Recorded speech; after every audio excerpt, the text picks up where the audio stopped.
এই হাদিসটা ব্যাখ্যার সাথে বললে আপনারা অনেক সুন্দর শুনতে পারতেন, সময় যে নাই। চতুর্থ নম্বর হলো ইলা রিজওয়ানিল্লাহি তাআলা, মানুষ সব থেকে যেই জিনিসের জন্য আক্ষেপ করবে জান্নাতে যাওয়ার পরেও, সেটা হলো আল্লাহর সন্তুষ্টি। সেটা কি? জোরে বলেন, আরো জোরে বলেন। আল্লাহর সন্তুষ্টি। আল্লাহ তাআলা বলেন, যারা মসজিদকে ইবাদতের জন্য কি করবে, নিজের ঘর বানাবে, আমি পয়গম্বর আল্লাহর পক্ষ থেকে ওয়াদা করতেছি আল্লাহর সন্তুষ্টি আল্লাহ তাআলা তাকে দান করবেন। বলেন না সুবহানাল্লাহ। পঞ্চম নাম্বার হলো ইলাল জান্নাহ, আল্লাহ তাআলা বিনা হিসাবে তাকে জান্নাত দান করে দিবেন। বলেন না সুবহানাল্লাহ। আমি ছোট্ট একটা ঘটনা আপনাদেরকে শোনাই, আমি শেষ করে দিব। মুসলমান ভাইরা আমার,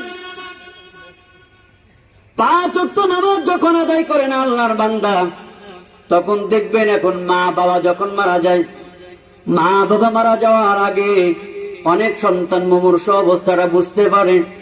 বুঝতে পারলে কি হবে, সন্তান হয়তো সামান্য চোখের পানি ফেলাবে, কিন্তু এটা দিয়েও তেমন কোনো লাভ হবে না। তার কারণ হলো আল্লাহু আকবার, সন্তান নামাজ আদায় করে না। আর মা বাবা মারা যাওয়ার পরেও জানাজার নামাজটা সঠিকভাবে আদায় করবে না, কবরে রাখবে সুন্নাত তরিকা মতো রাখতে জানে না। এক কথায় গোসল কাফনের কাপড়টাও সন্তান নিজে দেয় না। আল্লাহু আকবার। এই সন্তান মা বাবা মারা গেল, মা বাবার জন্য তেমন উপকারী না।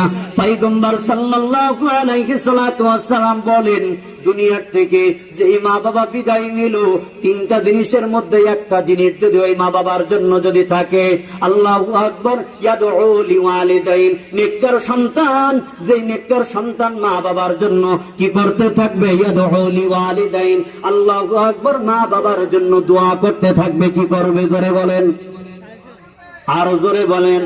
দোয়া করবে। আল্লাহু আকবার। এই নেককার সন্তানের জন্য মা বাবার কবরে আল্লাহু আকবার বারবার সওয়াব রেসানি হইতে থাকবে, সওয়াব যাইতে থাকবে।